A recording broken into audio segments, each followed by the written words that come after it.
அனைவருக்கும் அன்பான வணக்கம். இந்த வீடியோவில் நாம் இந்த 2024ஆம் ஆண்டின் குரு வக்ர பயிற்சி பலன்களை பார்க்கலாம். நிகழும் ஸ்ரீ மங்களகரமான குரோதி வருடம் தக்ஷாயன காலம் புரட்டாசி மாதம் 29ஆம் தேதி செவ்வாய்க்கிழமை, அதாவது 15/10/2024 அன்று திரியோதசி திதி, பூரட்டாதி நட்சத்திரம் கூடிய நல்ல நாளில் குரு பகவான் ரிஷபராசியிலேயே வக்ரகதி அடைகின்றார். குரு பார்க்க கோடி நன்மை, குரு அருள் இருந்தால்தான் திருவருளை பெற முடியும் என்பார்கள்.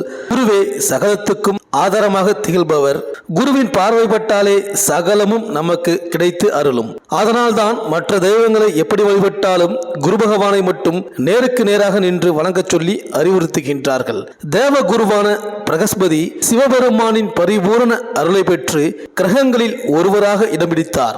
நவ கிரகங்களில் குரு பகவான் எனும் பெயர் பெற்றார். தன்னை நாடி வரும் பக்தர்களுக்கு எல்லாம் அருள்மழை பொழிகின்றார். குருவின் பார்வை, குருவின் யோகம், குருவின் ஆசி இருந்தால்தான் திருமண யோகம் கைகூடும். நம்மில் பலருக்கு குரு பகவானுக்கும் தட்சிணாமூர்த்திக்கும் வித்தியாசம் தெரிவதில்லை. நவக்கிரக வரிசையில் வடக்கு பார்த்து அமர்ந்திருப்பவர் குரு பகவான். சிவாலயத்தில் தெற்கு நோக்கி சின்ன முத்திரை காட்டி அமர்ந்திருப்பவர் தட்சிணாமூர்த்தி.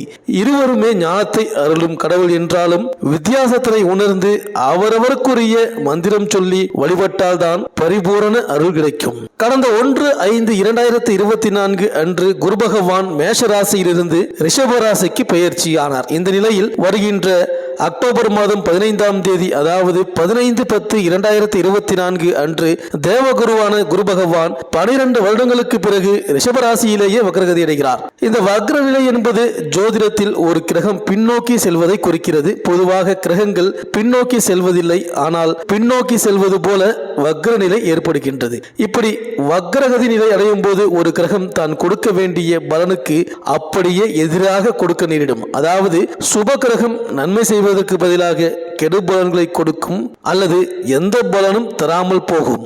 அசுப கிரகங்கள் நல்ல பலன்களை கூட தரும். இதில் ராகு கேது நிழல் கிரகங்களுக்கு மட்டும் வக்ரகதியை தவிர நேர்கதியே கிடையாது. அதே சமயம் சூரியன் மற்றும் சந்திர கிரகங்களுக்கு வக்ரகதி கிடையாது. இந்த குரு பகவான் ரிஷபராசியில் வக்ரகதி அடைவதால் உங்கள் ராசிக்கு என்னென்ன பலன்கள் கிடைக்கப் போகின்றது, நீங்கள் செய்ய வேண்டிய பரிகாரங்கள் என்ன என்று இந்த வீடியோவில் பார்க்கலாம். சூரியனை ராசி அதிபதியாக கொண்ட சிம்ம ராசி அன்பர்களே, உங்கள் ராசிக்கு 10ஆம் இடமான தொழில் ஸ்தானத்தில் குரு பகவான் அக்டோபர் 15ஆம் தேதி முதல் வக்ர பயிற்சி அடைகின்றார். மேலும் உங்கள் ராசிக்கு 2ஆம் இடமான தனம், குடும்பம், வாக்குஸ்தானத்தில் கேது, 8ஆம் இடமான அஷ்டமஸ்தானத்தில் ராகு, 7ஆம் இடமான கலத்திரஸ்தானத்தில் சனி பகவானும் வக்ர நிலையில் சஞ்சரிக்கின்றார். சுப செலவுகள் இருக்கின்றது என்பதால் பெரிய முதலீடுகளை செய்ய வேண்டாம். முதலீடுகளில் அகலக்கால் வைக்க வேண்டாம். ஒரு முறைக்கு இருமுறை யோசித்து எந்த விதமான முதலீடுகளையும் செய்வது நல்லது. பணத்தை சேமிக்க முயற்சி செய்யுங்கள். இல்லை என்றால் சுப செலவாக மாற்றுங்கள். மன வாழ்க்கையில் பிரச்சனைகள் ஏற்படலாம். கணவன் மனைவி இடையே கசப்பான உறவு ஏற்படலாம். அதனால் கொஞ்சம் கவனமாக இருக்க வேண்டும். உங்களிடம் இதுவரை கடன் வாங்கி கொடுக்காதவர்கள் உடனே கொடுத்து விடுவார்கள். லாட்டரி அடிக்கும் யோகங்களும் உண்டு. பிசினஸ் மூலம் திடீர் அதீத லாபம் கிடைக்கும் வாய்ப்புகளும் உண்டு. மாத ஊதியம் பெறும் நபர்களுக்கு திடீரென சம்பளம் உயரும். தொழில் வளர்ச்சி, சொத்து வளர்ச்சி கொடுக்கும் குரு பயிற்சி உங்களுக்கு ஆரோக்கியத்திலும் குடும்பத்திலும் சிரமங்களை ஏற்படுத்தும் என்பதால் கவனமாக இருக்க வேண்டும். அரசியலில் இருப்பவர்கள் கவனமாக இருக்க வேண்டும். உங்கள் பதவிகள் காலியாகும் வாய்ப்புகள் அதிகம் உள்ளன. உங்கள் வேலையில் நல்ல கவனத்துடன் இருக்க வேண்டும். இல்லை என்றால் வேலை போகும் ஆபத்தும் உள்ளது. வேலை இருந்தால் நல்ல சம்பளம் இல்லை. சம்பளம் இருந்தாலும் 10 நாளைக்கு தான் நிற்கிறது. மீதமுள்ள 20 நாட்கள் கையில் பணம் இல்லை என்ற நிலைதான் இருக்கும். வீட்டில் உள்ளவர்களுக்கு கடன் தொல்லை, சொத்துக்களை இழந்தது, நிலத்தை இழந்தது என்று எல்லாம் உங்கள் வாழ்க்கையில் நடந்துவிட்டது. அதிலும் ஆரோக்கிய ரீதியாக நீங்கள் படாத கஷ்டம் இல்லை. காதலில், திருமண உறவில் கூட மிக மோசமான சூழ்நிலை உங்களுக்கு இருந்தது. இனி அந்த நிலை இருக்காது. கடந்த 1 வருடம் உங்களுக்கு சிறப்பாக இருந்தது.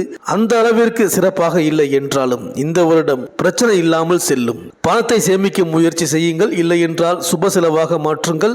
வெளிநாடு செல்லும் வாய்ப்புகள் ஏற்படும். நினைத்ததும் வேலை, பிசினஸ் விஷயங்களில் அப்படியே கைகூடும். மேலும் முயற்சிகள் தாமதமாகும். குருவின் பார்வைகளால் பிரச்சனை இடம் தெரியாமல் போகும். வரவு அதிகரிக்கும். கடன் அடைபடும். வேலைக்காக மேற்கொள்ளும் முயற்சி வெற்றியாகும். ஆரோக்கியம் மேம்படும். சூரியனும் செவ்வாயும் உங்கள் நிலையில் முன்னேற்றத்தை உண்டாக்குவார்கள். தொழில் முன்னேற்றம் அடையும். வேலையில் உயர்வு உண்டாகும். நினைத்ததை முடிக்கும் ஆற்றலும் உண்டாகும். சொத்து சேரும். மேலும் உங்கள் ராசிக்கு 7இல் சனி பகவான் வக்ரம் பெற்று சஞ்சரிப்பதால் குடும்பத்தில் குழப்பம் உண்டாகும். கூட்டு தொழிலில் பிரச்சனை தோன்றும். கணவன் மனைவிக்குள் ஒற்றுமையற்ற நிலையும் எதிர்பாலினரால் தடுமாற்றம் ஏற்படும். நண்பர்களும் விலகும் நிலை நிலை உண்டாகும். மேலும் 2ஆம் இட கேது 8ஆம் இட ராகுவால் எதிர்பார்ப்பு இழுபறியாகும், வரவில் தடை ஏற்படும், வாழ்க்கை காப்பாற்ற முடியாமல் போகலாம், நிம்மதியற்ற நிலை உருவாகலாம், கௌரவம் அந்தஸ்து செல்வாக்கில் பின்னடைவு ஏற்படும், உடல்நிலையில் எதிர்பாராத சங்கடம் தோன்றும். மேலும் தொழில் மீதான அக்கறை அதிகரிக்கும், புதிய தொழில் தொடங்க முயற்சி எடுப்பீர்கள், உற்பத்தியில் தடைகளும் சரியான நேரத்தில்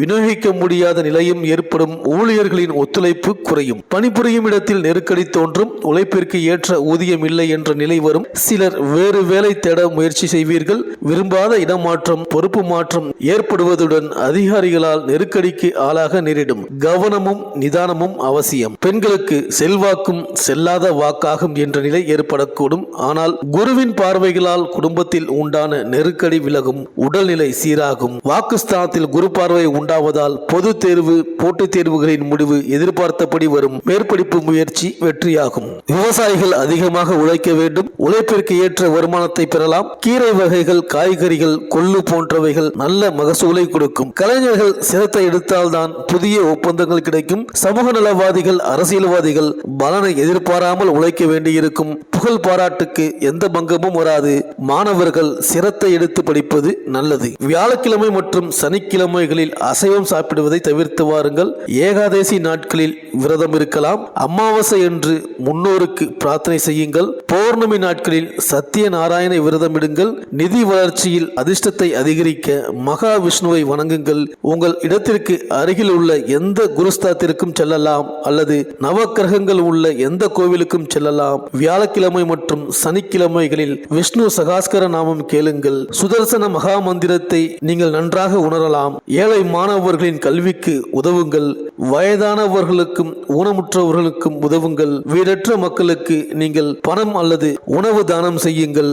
இந்த சிம்மராசி அன்பர்களுக்கு இந்த குருவின் வக்ர பயிற்சி அனைத்தும் நன்மையே நடக்கும். இந்த வீடியோ உங்களுக்கு பிடிச்சிருந்தா லைக் பண்ணுங்கள், உங்கள் ஃப்ரெண்ட்ஸ்களுக்கு ஷேர் பண்ணுங்கள். நம்ம சேனலை தொடர்ந்து பார்க்க மறக்காமல் சப்ஸ்கிரைப் பண்ணுங்கள். பக்கத்தில் இருக்கிற பெல் ஐக்கானை கிளிக் பண்ணிக்கிங்க. மீண்டும் அடுத்த வீடியோவில் சந்திப்போம். நன்றி, வணக்கம்.